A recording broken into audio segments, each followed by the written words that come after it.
Tara stopped by the showcase, and when she saw the chocolate roll that her children loved so much, she wanted to take it, but then she stopped herself from taking it. The roll was rather expensive, and the woman decided it would be better to buy flour and to make cakes. She put a bag of flour in the basket and went to the cash register to pay for her modest purchases. When the cashier was scanning the goods, Tara noticed an unfamiliar, elderly man standing nearby and counting coins. She had never seen him here, and the woman became curious as to who he was and what he was doing here. When the saleswoman announced the amount of money, Tara hurried to pay quickly so as not to delay the other customers. She stepped away from the counter and began to put the change into her purse, but suddenly she heard the saleswoman reprimanding the elderly man. "Do I look like a millionaire, paying for everybody here? And who are you to believe you?" she said indignantly. "I'll give it back," muttered the elderly man uncertainly. As Tara realized, the man was only about 20 cents short to buy bread. The woman felt very sorry for him. He did not look like a con man who had come to cheat on purpose. So without thinking twice, she handed the money to the saleswoman. She could not but help the needy man, especially he was lacking very little. Maybe he had come to visit someone, and the owners were not at home, or maybe he was just a homeless man who accidentally wandered into their village. Nevertheless, she did not want to leave him without food. The man thanked Tara and shamefully lowered his head and walked away from the store. She became curious, so she followed him. It soon became clear that the elderly man was going to the end of the village, to an abandoned house, where he appeared to have taken a shelter. This house was in a bad condition. The owners had long ago left it, and over the years the local outcasts had smashed all the windows and burned the furniture there. Of course, Tara lived poorly in a modest house with 4 children, but she could not leave the miserable elderly man in such conditions. So she called him to her place. He felt uncomfortable and tried to refuse, but Tara insisted. Once at her house, the elderly man understood that the woman sheltered him out of the goodness of her heart. The conditions, of course, were much better than in the abandoned house, but it was obvious that they were living modestly. Tara looked a little over 35 years old. Her husband had recently died, and she was left with 2 sons, 12 and 5 years old, and 2 daughters, 10 and 7 years old. The woman showed the old man his room with only a bed and a chair and began to cook dinner. A little later, the woman invited her guest to the table, where there were already fragrant potatoes with a salad made of vegetables from their own garden. After a hot meal, which the elderly man greedily ate, he told Tara his sad story. His name was Mr. Clark, and he had been left on the street because of his own son. They lived together, and as with many in their family, there were quarrels, but nevertheless they got along somehow. The son was in his 50s, he was not married, and recently he brought a woman into their house. This woman was clearly annoyed by the elderly man's presence in the house, and she gradually turned Mr. Clark's son against him. He had not been pleased about his elderly father's presence before. He was waiting for him to die and leave his inheritance, but now he had become bold. He kicked the elderly father out the door and changed the locks, advising him to go to a nursing home for the rest of his life. Mr. Clark turned to the police, but they refused to interfere in family issues, and the elderly man did not know what to do. His papers were left in his apartment, and no nursing home would accept him without them. Though he had a daughter, but she lived abroad and was very busy with her business. They were rarely in touch, and only through the internet, and Mr. Clark didn't know how to use it without his son's help. So Mr. Clark decided to go to a village and settle in an abandoned house. He planned to eat whatever he could find in the woods or grow in the garden. Tara shook her head and thought that Mr. Clark could hardly have survived in such conditions, and how good it was that she had not left him alone. But not everyone was so good-natured. There were those who did not like her actions. Many villagers criticized Tara and openly laughed at her. They did not understand how she, living so poorly, could shelter a homeless man. But they could not understand the nobility of a woman who literally saved a man from certain death, because they thought only about themselves and their welfare. Tara paid no attention to mockery, worked as best she could, and did not consider the elderly man a burden on her at all. She saw how hard it was for Mr. Clark to be without his family, and she tried not only to support him, but also to find his daughter. Tara found a woman in social networks with the same name as Mr. Clark's daughter and immediately contacted her. She did not get much hope of an answer because, according to the date of her last visit, she had not been online for over a month.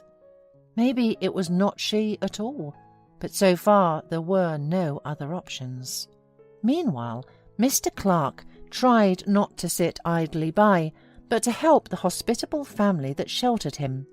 He helped with household chores, worked with the children in the garden, and helped with their homework, taught them to appreciate the nature, and often walking with them in the woods. He told many interesting things about plants, mushrooms, and national signs, and the children liked it very much. Though Tara asked the elderly man not to exert himself too much, she was glad, because she would never tell her children so much. As time went on, the winter ended, and in the spring, with the arrival of warmth, Mr. Clark suddenly fell ill. His temperature rose, and a terrible cough began, which grew worse every day, and Tara had to call an ambulance. The paramedics immediately offered to take the man to the hospital, but without a passport and insurance, there was only a paid hospitalization possible. When Tara heard the necessary amount, she was nearly speechless. But there was no other way out. The elderly man was very bad. Tara decided to give all of her savings, which she had been saving for an emergency. She took out a box, counted the bills, and thought with despair that it would not be enough. For only 5 days, maybe, but in addition, she would need to buy medicine. And what if he needed some kind of surgery? The woman was ready to burst into tears from her own helplessness. Meanwhile, neighbours had already gathered outside and were discussing the arrival of the ambulance. Suddenly, an expensive SUV pulled up next to Tara's house, and a well-groomed woman got out of it. Neighbourhood gossips opened their mouths in amazement, not understanding why this poor Tara had suddenly received such attention. The woman who arrived turned out to be Mr. Clark's daughter. It should be said that she had appeared just in time. She quickly solved the problem, and her father was immediately taken to the hospital. Tara also wanted to go, but she did not dare to leave the children at home alone. Moreover, the younger one felt a little sick. Mr. Clark's daughter thanked Tara for her concern and care for her father, and assured her that she would cope with everything herself. But 2 days later, she returned to the village and said that Mr. Clark had died during the night. Tara blamed herself for not immediately noticing the deterioration of the elderly man and calling a doctor late. She begged for forgiveness of Mr. Clark's daughter, but she calmed her down and said that her father had a serious illness and that it was just luck that he had lived so long. The daughter, on the contrary, heartily thanked Tara for not being indifferent, not leaving her father in trouble, and finding her in social networks. If she had anyone to blame, it was herself. Maybe if she had paid more attention to her father, if she had been here with him, she would have known about his illness long ago and would have put him in a better hospital, and then he could have been saved. She blamed herself for immersing herself too much in her business and relying on her good-for-nothing brother, thinking her father was in good hands. And her brother, as it turned out, had been jealous of his sister all her life because she was so successful, always with money, though it was not given to her for no reason. She had worked hard since she was young, and all her brother did was complain about life and do nothing. But she never expected that he would do that to their father. If he had told her everything, she would have thought of something for sure, but now it was too late. Mr. Clark's daughter thanked Tara once more, and putting her hand on her shoulder said, "My father's apartment is yours now, Tara. It was my father's last will." Mr. Clark decided to thank his saviour by signing a deed of gift for the apartment. His daughter invited a notary to the hospital to formalize everything as it should be. Soon the son had to quickly pack his belongings and leave the apartment, but Tara did not feel sorry for him. He had done bad things to his father. His daughter had no claims to the apartment, and she could not refuse such a generous gift, especially since it was the dying man's last will. Mr. Clark's daughter, together with Tara, organized the funeral. The son, of course, did not show up, but many people came to see the elderly man off. Tara was greatly surprised by this. It seemed strange to her that Mr. Clark had so many acquaintances, but none of them offered help when he was in such need. After all, according to Mr. Clark's story, his son kicked him out with a scandal, and many people saw it, but no one interceded, hoping that someone else would solve the problem. Fortunately, not all people were so callous, and Mr. Clark spent the last days of his life surrounded by kind and sympathetic people. After the funeral, Mr. Clark's daughter went away, and Tara started to care for his grave. She often visited him in the cemetery, and every time she thought that he was not a coincidental person in her life. Hola, suscríbete a Historias Vitales para no perderte nuevas historias. Mi esposa había estado trabajando en su proyecto especial durante 4 meses ahora. No era su proyecto personal, pero ella era la persona principal y responsable de su éxito. El proyecto estaba diseñado para salvar a su empresa, Bixler Enterprises. Los últimos 4 meses habían sido difíciles porque se vio obligada a trabajar duro. Era importante tanto para ella como para la empresa. Había una buena posibilidad de que Bixler Enterprises quebrara si el proyecto no se completaba. Sara tenía una licenciatura de Albrecht y un MBA de Wharton. Era la más inteligente de la familia. Yo empecé a trabajar como mecánico de autos justo después de la secundaria y después de 21 años seguía siendo mecánico de autos. No me importaba porque me gustaba el trabajo y pagaba bien. Era suficiente para pagar la universidad de Sara y criar a 2 hijos. No vivíamos lujosamente, pero estábamos bien. Los niños ya se habían mudado, y las cosas iban bastante bien con nuestros ingresos. Sara quedó embarazada 3 meses después de casarnos a la edad de 18 años. Durante los primeros años de nuestro matrimonio, vivimos con mis padres. Ellos tenían una gran casa vacía ya que 4 de mis hermanos se habían mudado. Eso significaba que teníamos una niñera mientras Sara completaba sus primeros años de universidad. Debido a 2 embarazos, la carrera de 4 años le llevó 6 años completarla. Fue difícil, pero lo logró. Siempre tuve trabajo y nunca me faltó trabajo extra si lo necesitaba. Después de que Sara se graduó de Wharton, alquilamos nuestro propio lugar. Tuvo ofertas de trabajo de varias empresas grandes, pero todas requerían que nos mudáramos. A mí no me importaba, pero Sara quería quedarse cerca de casa. Por eso decidió trabajar en Bixler Enterprises. Pagaba bien, pero lo más importante, le daba responsabilidad y la oportunidad de avanzar. Sara era una empleada trabajadora y dedicada. La presentación es el jueves en el Hotel Dicen en Filadelfia. Tomé unos días libres en el trabajo para ayudarla según fuera necesario. Al final, todo lo que logré fue hacerle algo de comer cuando llegaba a casa.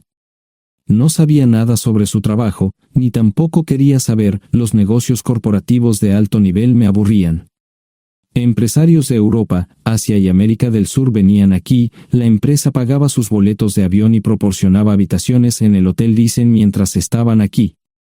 Era caro como el infierno, y por algunas cosas que Sara había dicho, la empresa estaba sobreestimando sus finanzas. Su presentación era importante para ella, para la empresa y para más de 200 empleados. Hasta el martes por la noche, todo iba bien. Sara llegó a casa con un traje nuevo, un traje gris con una blusa blanca. Desplegó todo lo que necesitaba en la cama de la habitación de invitados. Cuando se trataba de la limpieza de la casa, ella era normal, pero cuando se trataba del trabajo, era meticulosa. No entendía por qué necesitaba sacar su ropa interior de lujo, pero no dije nada. Además de su traje para la presentación, tenía varios vestidos de cóctel lindos para eventos sociales antes y después del evento. Siempre había evitado tales eventos, pero me sentía obligado a ir con ella si ella quería que lo hiciera. Me agradeció la oferta, pero dijo que no era necesario. Todos los materiales y equipos que necesitaba estaban guardados ordenadamente en el maletero de su Volvo. Antes de salir del trabajo, ella misma conducía el coche para asegurarse de que todo estuviera en perfectas condiciones. Tenía todo el día miércoles para prepararse y toda la noche del miércoles para socializar con sus invitados. Sara era tan buena en lo que hacía que sentía que habría sido mejor si simplemente me hubiera mantenido alejado de ella. Finalmente, había terminado. Lo había revisado y vuelto a revisar todo. Todo lo que necesitaba ahora era una ducha caliente y una buena noche de sueño. Supongo que mi error fue que empecé a revisar sus cosas después de que Sara comenzara a ducharse. Pensé que estaba ayudando, pero resultó ser lo contrario. Estaba moviendo cosas en la cama cuando un pequeño sobre blanco cayó del bolsillo lateral de su bolso de maquillaje. Una carta de una farmacia, pero no del tipo que solemos usar. Dentro había 10 pastillas. No tenía idea de qué era, Pren, y las instrucciones eran confusas. Si es necesario, tomar una pastilla y luego una segunda pastilla 12 horas después. Pensé que podría ser algo que ella había conseguido para la ansiedad o los nervios, pero las instrucciones no tenían sentido. La receta estaba escrita a su nombre el lunes. Volví a poner el sobre en su lugar mientras ella terminaba de ducharse. Decidí que quería saber más sobre Pren antes de contarle sobre ello. Por supuesto, si lo mencionaba, significaría que estaba revisando sus cosas. Odio los dilemas. Mientras Sara se preparaba para dormir, fui a nuestro ordenador doméstico y busqué. 10 minutos después, me uní a mi esposa bajo las sábanas.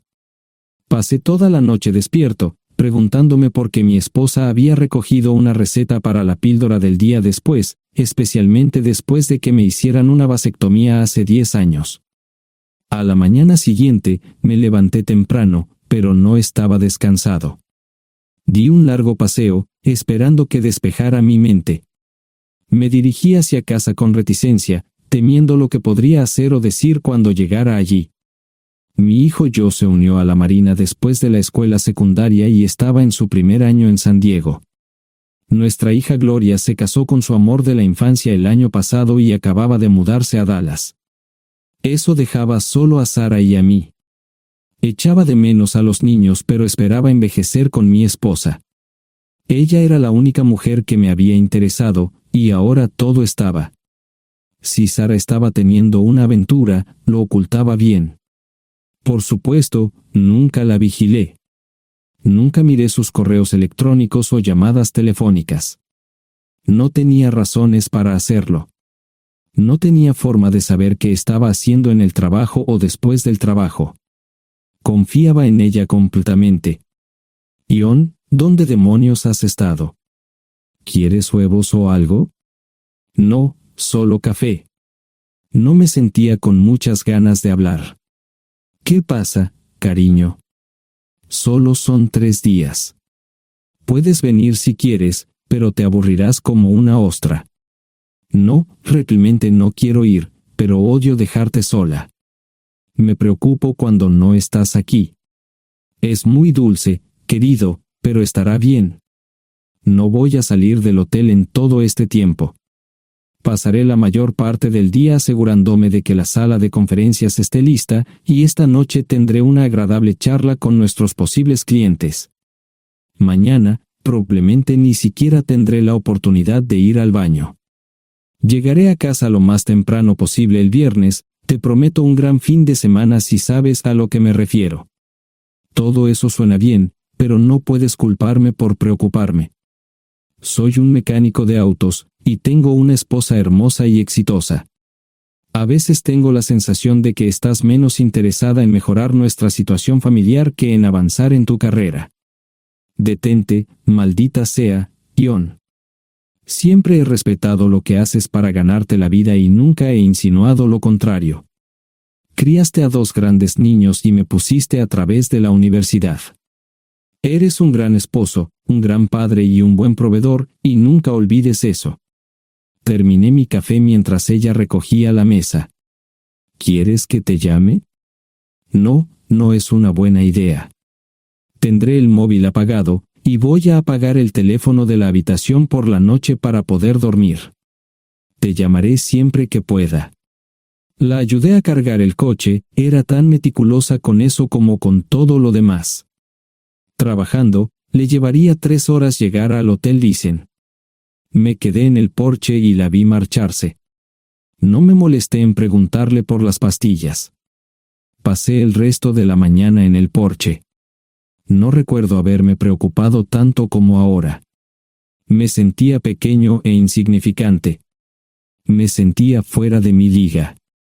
Era un tipo de pueblo con un trabajo mediocre y una esposa exitosa. Era una combinación equivocada. Debería haberlo notado antes. Me sentía estúpido.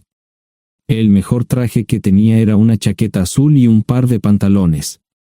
Al menos tenía algunas corbatas, aunque tenían 10 años de antigüedad. Acababa de terminar de vestirme cuando sonó el teléfono fijo. Oye, cariño, solo quería avisarte de que llegué bien. ¿Tuviste un buen viaje? Supongo que el tráfico no estaba demasiado denso. Estuvo bien. Te llamaré esta noche. Ahora tengo que irme. Estoy en la habitación 714, Sara. Puedo estar en casa de mis padres o en la de mis hermanos esta noche si quieres llamarme a mi móvil. De acuerdo. Suena el teléfono móvil. Te quiero, tengo que irme. Me tomé mi tiempo para llegar a Filadelfia. No fui directo al Lysen, primero me detuve y compré un filete con queso. Prometí hacer una larga noche. No estaba seguro de qué iba a hacer. Estacioné en el garaje del hotel y simplemente esperé. Tarde o temprano, tenía que entrar en el hotel. Simplemente no podía decidir cuándo hacerlo. El sonido de mi teléfono celular me ayudó a tomar mi decisión. Ion, solo quería avisarte de que todo se ha arreglado. Ahora voy a bajar para encontrarme con algunas personas y cenar. No olvidaste nada, ¿verdad? No, todo está bien. Tengo todo en mi habitación para mañana. ¿Necesitas algo? No, Ion, relájate. Voy a apagar mi teléfono. Te llamaré mañana por la mañana. ¿De acuerdo? Ríe, diviértete. No es divertido, Ion, es trabajo. No parecía estar demasiado fuera de lugar. El vestíbulo, el restaurante y las salas de conferencias estaban llenos de gente, así que pude pasar desapercibido. Había un folleto pequeño y bonito que mostraba el diseño de todas las habitaciones del hotel. Me paseé por las diferentes habitaciones y me detuve en las paredes, mirando alrededor entre la multitud. No tenía ni idea de qué haría si Sara me veía. Lo averiguaría si y cuando eso sucediera. Encontré un tablero de eventos que enumeraba todas las habitaciones que estaban siendo utilizadas por los diversos grupos. Bixler Enterprises no tenía habitaciones disponibles para el miércoles por la noche. Esto me pareció interesante. Sara había dicho que no iba a salir del hotel, pero ahora no estaba tan seguro de eso. Había 3 comedores, familiar, informal y de alta cocina. A Sara no le gustaba mucho cenar con niños, así que fui primero al comedor informal. Solo me llevó 5 minutos asegurarme de que no estaba allí. Tuve mejor suerte en el salón gourmet, era una acogedora mesita encajada en la esquina, el tipo de mesa que la gente reserva para tener un encuentro privado. Sara llevaba un vestido de cóctel negro con un escote pronunciado y perlas, se veía elegante y su acompañante parecía apreciarlo. Conocía a algunas personas con las que trabajaba Sara, y él no era una de ellas. Me resultaba familiar, pero no había forma de que pudiera recordarlo. Había muchas sillas libres, así que no tuve problemas para cruzar la sala. Había velas y pequeños candelabros de cristal en las mesas. Apagué la mía y le dije al camarero que me molestaba por el glaucoma. Pedí el plato de pollo de siempre y me acomodé. El camarero me sirvió el café por tercera vez. Disculpe, el tipo en la mesa de enfrente me parece muy familiar. ¿Sabes quién es? Sí, ese es Malcolm Eugene Foote.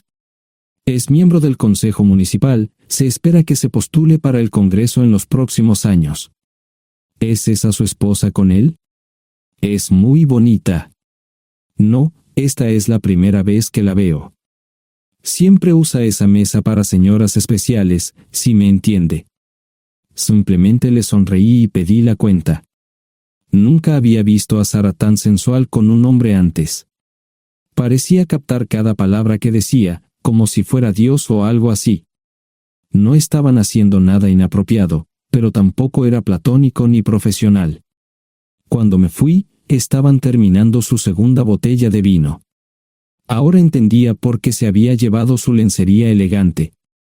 Me acomodé en una esquina del vestíbulo para que no me vieran.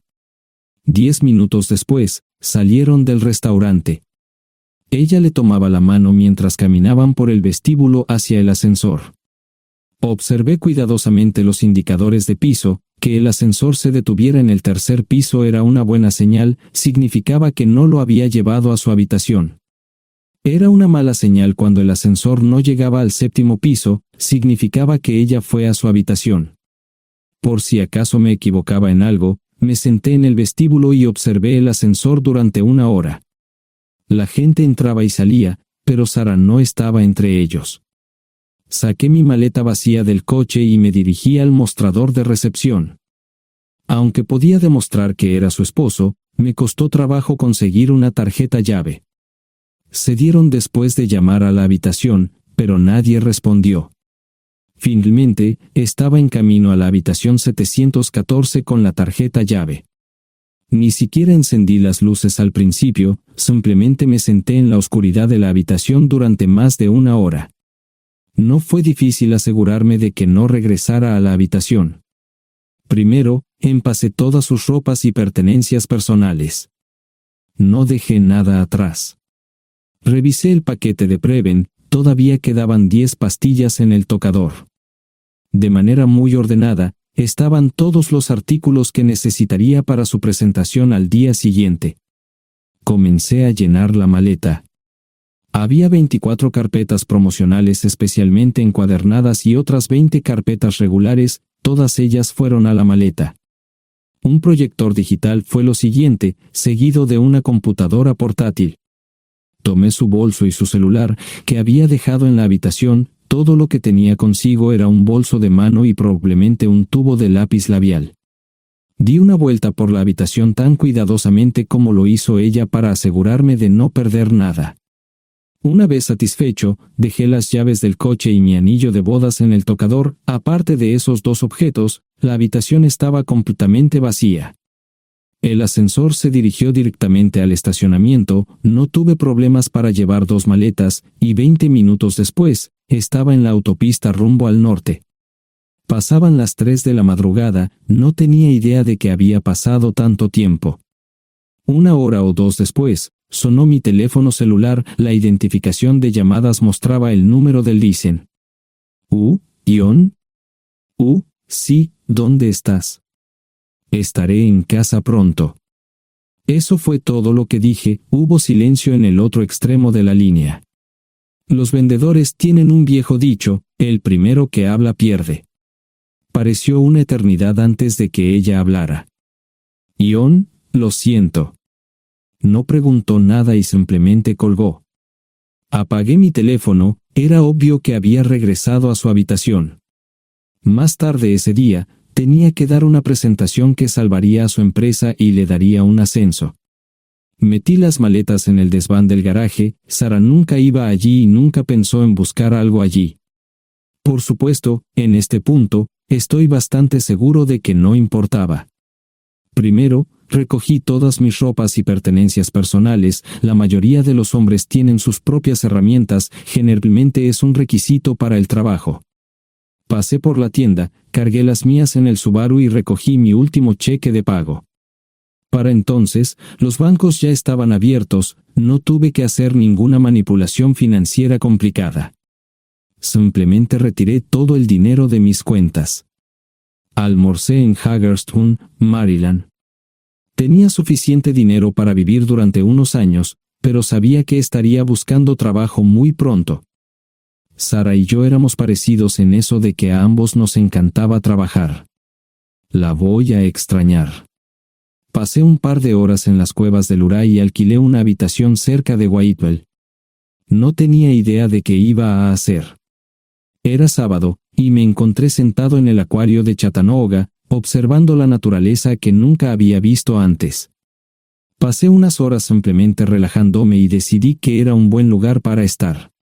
Compré un pase anual para el acuario y, para la hora de la cena, tenía un lugar donde quedarme. Era un remolque móvil en el parque, pero estaba amueblado y era económico. No necesitaba mucho. La primera cosa que haría el lunes por la mañana sería conseguir un trabajo. Un buen hombre de mantenimiento siempre puede conseguir un trabajo, especialmente si está dispuesto a trabajar duro. Podría permanecer discreto hasta que fuera el momento de renovar mi licencia de conducir o las etiquetas del coche. Me preocuparé por eso cuando llegue el momento. El domingo por la tarde, llamé a Gloria. Me sentí obligado a informarle sobre lo que estaba sucediendo, pero Sara ya se lo había contado. Fue bastante franca con Gloria sobre lo que había pasado. Dijo que había engañado, que la sorprendí, que me fui y que ella perdió su trabajo. Me sentí mal porque ella perdió su trabajo, pero ese era el precio que tenía que pagar. Le pedí a Gloria que le dijera a Josh lo que estaba sucediendo la próxima vez que hablara con él. También le dije que la llamaría aproximadamente una vez al mes para verificar cómo iban las cosas. No le dije dónde estaba. Para el mediodía del día siguiente, tenía un trabajo. En realidad, estaba a poca distancia del parque de remolques, con el Waffle House a mitad de camino. ¿Qué más podría querer un hombre? No sé cómo manejaron el papeleo, pero me estaban pagando $20 por hora sin hacer preguntas. Estaba feliz, y ellos también. Ni siquiera tendría que tocar el dinero que traje conmigo. Unos 2 meses después, Gloria me informó que Sara se había mudado de la casa y estaba viviendo con sus padres. Gloria no sabía nada más, pero estaba feliz de que estuviera estable y le estuviera yendo bien. Josh me llamó desde San Diego solo para informarme que iba a hacer un crucero. Era técnico en aviónica en un portaaviones, intentó explicar qué hacía exactamente, pero estaba más allá de mi comprensión. Nunca supe mucho sobre cosas técnicas. Ambos tuvieron cuidado de no decir nada malo sobre su madre, aprecié eso. Después de eso, todo siguió como siempre. Comencé a hablar con Gloria al menos semanalmente, Josh y yo comenzamos a enviar correos electrónicos regularmente. Gloria hablaba regularmente con Sara, pero decía muy poco sobre lo que estaba haciendo o dónde estaba. Nunca presenté la solicitud de divorcio, y parece que Sara tampoco lo hizo. Tengo una licencia de conducir de Tennessee y las etiquetas en el Subaru. Comencé a frecuentar un bar local un par de veces al mes y tuve encuentros casuales, 2 mujeres se alternaban como mis compañeras nocturnas regulares. No buscaban compromisos, y yo tampoco, parecía funcionar bien para todos nosotros. La vida era buena. Eso fue hace mucho tiempo, y gradualmente olvidé a Sara. Con el tiempo, el Subaru comenzó a darme problemas, había olvidado cuánto tiempo había pasado. Tenía más de 200,000 millas. Estaba reflexionando sobre esto con una jarra de cerveza un día cuando me di cuenta de que habían pasado casi 5 años desde que me fui de casa. Mantuve un contacto cercano con ambos hijos, Gloria ya tenía 2 hijos propios en este momento y quería que los visitara. Josh casi se casó con una mujer tailandesa, pero en el último momento, se negó. Por lo general, trabajaba 6 días a la semana y usaba el domingo para recuperarme del sábado por la noche, no había ninguna buena razón para que alguien llamara a la puerta de mi remolque a las 6 de la mañana de un viernes. Su grosería fue recompensada por un hombre medio desnudo abriendo la puerta, los calzoncillos del día son repugnantes, y la dama en la puerta, juzgando por la expresión en su rostro, estuvo de acuerdo conmigo. Ella apartó la mirada, pero su compañero no parecía impresionado. Norm habría usado pantalones, pero en un momento como este, los invitados me molestaron. Estamos buscando a John Terrell. No los conozco. Me llamo David Simmons, y esta es mi esposa Mara. Tenemos un problema y esperamos que nos puedas ayudar. Lo siento mucho, no trabajo a altas horas de la noche. Si necesitan algo relacionado con su auto, tendrán que ir a la tienda. Esto provocó varias miradas en blanco y finalmente una respuesta. No tiene nada que ver con tu trabajo, es más un problema personal. ¿Podemos entrar? El interior del remolque lucía desordenado, rara vez tenía invitados, así que rara vez lo limpiaba. Incluso mis novias insistían en que fuéramos a su lugar. Hagan como en su casa, déjenme ponerme los pantalones enseguida. Al entrar en el dormitorio, dejé la puerta abierta solo para mostrarles lo hospitalario que soy. También me puse una camisa. ¿Les gustaría tomar café? Solo tomará unos 10 minutos. Aparté algunas cosas del sofá para que pudieran sentarse, no hubo respuesta a la pregunta del café. Tenemos una hija adoptiva de 4 años y otra de 2 que necesita un trasplante de médula ósea, y esperamos que nos puedas ayudar. Estamos dispuestos a pagarte si es necesario. ¿Con mi médula ósea? No, queremos usarla y estamos dispuestos a compensarte por cualquier inconveniente. Creo que quieren comprarla. Estaba actuando como un listillo, y de repente me di cuenta de ello.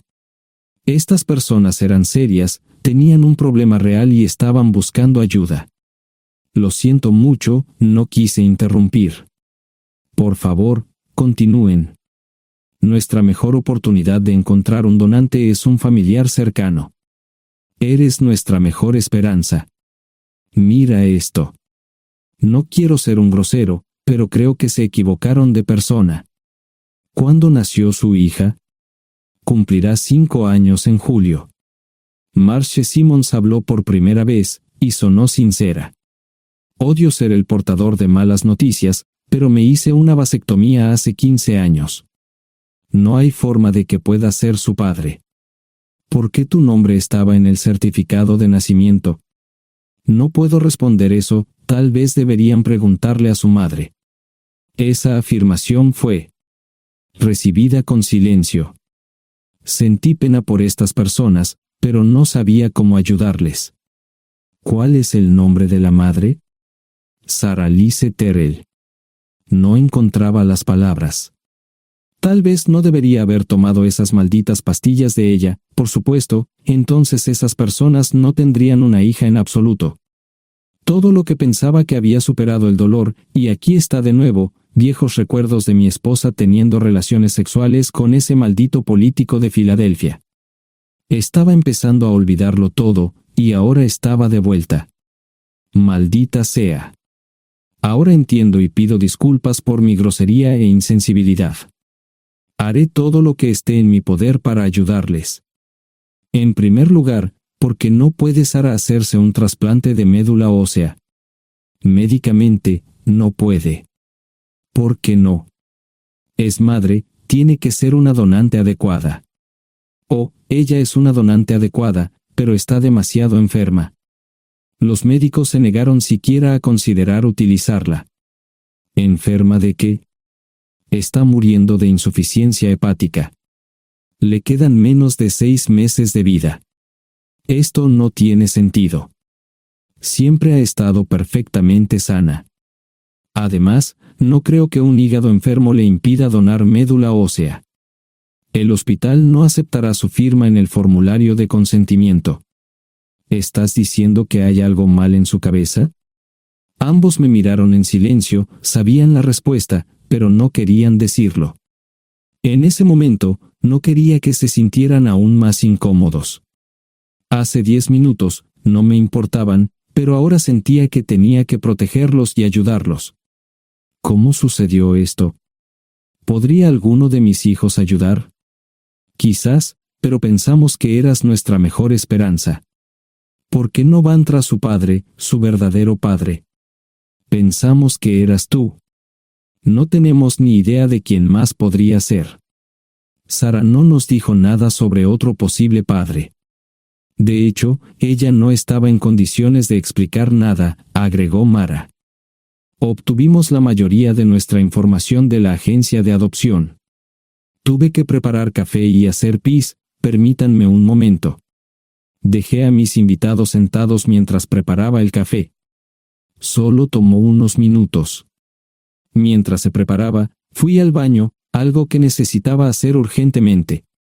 Traté de ser discreto, ya había avergonzado lo suficiente a Mara. ¿Dónde viven? En Westchester, Pensilvania. Les haré una oferta. Si les digo quién es el verdadero padre de su hija, deben prometerme que lo perseguirán sin descanso hasta obtener lo que desean. ¿De qué estás hablando? El padre de su hija es un político prominente en Pensilvania. Por supuesto, negará todo y probablemente les proporcionará documentos legales para detener sus esfuerzos. Si acuerdan presionar lo suficiente para que él admita que la niña es suya, podrán avergonzarlo y obligarlo a hacerse un trasplante de médula ósea. Eso es lo que quieren, ¿verdad? Sí, claro, pero ¿cómo hacemos eso? No lo sé. Soy mecánico. Trabajo con metal para ganarme la vida. Creo que la mejor manera sería utilizar la televisión, la radio y los periódicos. Los políticos harán cualquier cosa para evitar una mala publicidad. ¿Tienen amigos que puedan ayudar? Bueno, ahora ambos estaban sonriendo. Debo haber dicho algo que les dio esperanza. Creo que podemos hacer esto. ¿Quién demonios es él? Malcolm Eugene Foote. Se postula para el Senado de los Estados Unidos. Apuesto a que hará cualquier cosa para evitar una mala publicidad. El café estaba listo, pero David y Marchen no podían esperar para llegar a casa. Antes de irse, les dije cómo ponerse en contacto con Gloria y Josh en caso de que los necesitaran. Estaba seguro de que ayudarían. También les pedí que me dijeran dónde estaba Sara. Probablemente estaría en Pensacola antes de que ellos regresaran a Westchester. Me corté el pelo y compré una camisa nueva. Sara era una tramposa que arruinó mi vida, pero aún así quería lucir bien cuando la viera. Era otro remolque, pero esta vez era un bonito doble nuevo. Allí estaba su Volvo con una llanta desinflada y un parabrisas roto. La mujer que abrió la puerta no era Sara, parecía que la habían empapado fuerte y la habían dejado empapada. Tenía al menos 45, tal vez 50, y debió haber tenido una vida difícil. La falta de maquillaje no ayudaba, y simplemente se veía horrible. No tuve la oportunidad de abrir la boca. Caray, si no es John Terrell. Nunca esperé verte aquí. Tuve que usar la vieja línea, me estás poniendo en desventaja. Sherry Hart. Pasa, entra. ¿Quieres una cerveza? No, pero gracias. Estoy aquí para ver a Sara. Sherry cruzó la habitación y se detuvo en el buffet del comedor. Aquí está, John. Mírala todo lo que quieras. Su mano señalaba una urna de latón que estaba en el centro del buffet vacío. Supongo que llegué demasiado tarde. No me moví, solo me quedé mirando el contenedor frente a mí. ¿Puedo tomar una cerveza ahora? Sara se mudó a Pensacola después de dar a su bebé en adopción. Compró el remolque con el dinero que recibió de Bixler Enterprises después de que la despidieron. Tenía una participación en las ganancias, 401k, y vacaciones y días de enfermedad. Eventualmente, consiguió un trabajo en una fábrica local de prendas de vestir donde trabajaba en el departamento de envíos. Allí fue donde conoció a Sherry. Sherry alquilaba una habitación de Sara. Cada centavo que Sara ganaba iba para el alcohol. Empezó con vino y gradualmente pasó a bebidas más fuertes, las más baratas. Eventualmente, perdió su trabajo debido a su alcoholismo y se vio obligada a usar sus ahorros. Nunca salió con nadie ni salió a ningún lado. Sherry se quedó con ella, pagó sus servicios públicos y compró alimentos que Sara no comía. Le llevó más de 3 años quitarse la vida. Increíblemente, ella tenía un testamento y me dejó un doble remolque y un Volvo. Sherry explicó que Sara estaba tan angustiada por lo que había hecho que simplemente se rindió. No intentó evitar el embarazo ni siquiera terminarlo. La adopción se había arreglado meses antes de que naciera el bebé. Nunca volvió a trabajar, excepto en los trabajos clandestinos que hacía mal. Sherry dijo que Sara no parecía tener ambición ni propósito en la vida. Sara hablaba mucho de mí pero tenía miedo de intentar contactarme. Gloria le dio mi número, pero nunca me llamó. Era como si su aventura de una noche la hubiera lastimado más a ella que a mí. Estuve allí durante 2 semanas y luego vendí el remolque de Sherry por $1 y obtuve $3,000 por el Volvo. 2 días después, estaba en Westchester visitando a mis nuevos amigos David y Marche. Malcolm Eugene Foote resistió al principio, pero David y Marche lo presionaron hasta que cedió. Insistió en pruebas de ADN, que demostraron que era el padre. Para salvar la cara, más o menos lo obligaron a someterse a un trasplante de médula ósea, que fue exitoso. La carrera política y la vida familiar de Malcolm no dejaron una impresión favorable. Su caída en las encuestas fue tan rápida que el partido lo reemplazó por otro candidato unos meses antes de las elecciones. Su esposa solicitó el divorcio y fue muy pública al respecto. Sara y yo estamos viajando ahora a Dallas para ver a Gloria y a mis nietos. No sé cuánto tiempo mantendré a Sara conmigo, probablemente hasta que tenga a alguien.